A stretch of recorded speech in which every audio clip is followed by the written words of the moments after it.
What if one email could make you thousands of dollars? How would you feel if your sales increased by 40%? A few months ago, I made $4,000 from just one single email.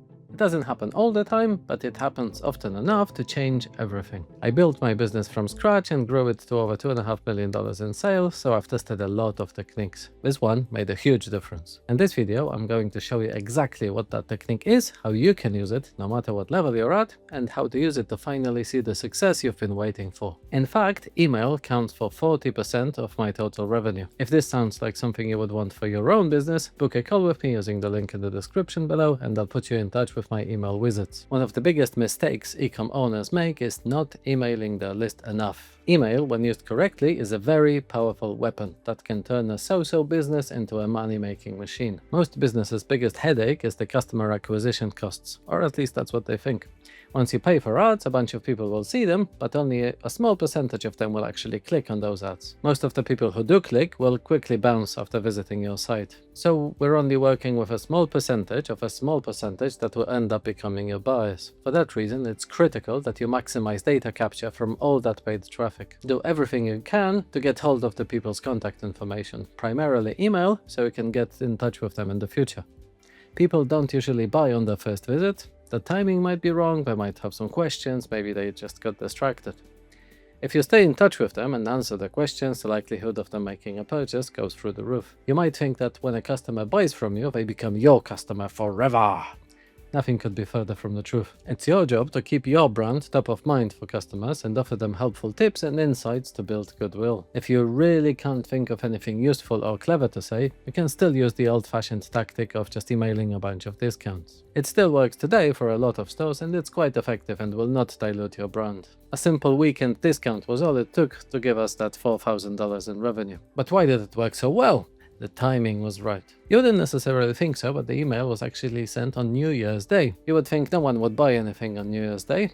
Everyone would be in bed with a hangover. But no, just the opposite thing happened. Everyone was at home, there was nowhere to go, as everything was shut. People also got paid a few days earlier, so they had the cash to spend. Also, we've benefited from the New Year, New Me effect. The key here is to work with people's behavior and not against it. There's plenty of other good occasions for a sale like Valentine's Day, Halloween, Black Friday or Christmas. All of them offer immense demand. This is true even if the offer isn't that different to the usual one because people are just waiting to spend the money. We like targeting payday, that's to send out a campaign during the last weekend of every month. Everyone's optimistic, they just got paid for last month and they have the cash to spend.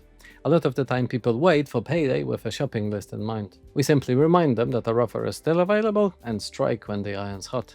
In our store, it's very quiet between the 10th and 20th of every month. That's exactly when I like to send another sale offer to even out the revenue dip for the month. You might hate spam and worry about sending too many emails. You might be worried about your sender reputation and being marked as spam yourself. They're all valid concern and I can also feel them.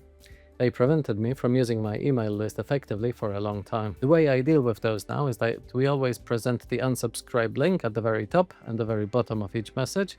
We also only send emails to engaged audience. Once a person stops clicking or opening our emails for a few months, we just stop emailing them. We might still send them the occasional campaign like every 3 months, but these typically underperform. For these special occasions, when you really want to reach everyone, you can also send out an SMS campaign. The open rates on those are really huge, but also the complaint rates go through the roof, so make sure you use them wisely. But wait, there's more. Implementing a correct email campaign cadence is only a part of the success. To make full use of email capabilities, you should also send behavioral emails. That's what's referred to as flows. Installing Klaviyo in your Shopify store makes this really easy to set up. We have a number of flows: a welcome series, customer win back, review request, abandoned browse, abandoned basket, abandoned checkout, replenishment reminder, 6 weeks post-purchase, review request, upcoming subscription order. Some of these flows will perform better than others, but it's crucial that you have all of them in place. One little known trick is to use push notifications. Once you come to our store, we ask you if we can send you notifications to your smartphone. If you agree, we'll send you the important notifications like abandoned basket reminder. We also send out push notification campaigns at the same time as the emails go out. The interesting thing about push notifications is they don't really overlap with emails. What I mean by that is not everyone who gives you their email address will also sign up to a push notification. And vice versa. Not everyone who agreed to a push notification will have given you their email address. So we have two sets of subscribers that you can communicate with independently. For that reason, it's quite useful to use both mechanisms. The revenue generated by push notifications is much less fun from email. In our store, it's about 10-1 in email's favor. But still, if email is a superhero, then push notifications are its sidekick. Currently, we're also testing WhatsApp notifications and campaigns, so watch this space, I'll keep you posted for the results. Once you implement email marketing correctly, you should see a meaningful uplift in revenue.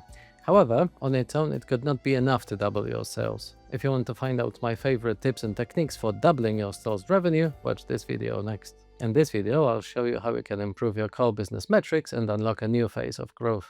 I'll see you there.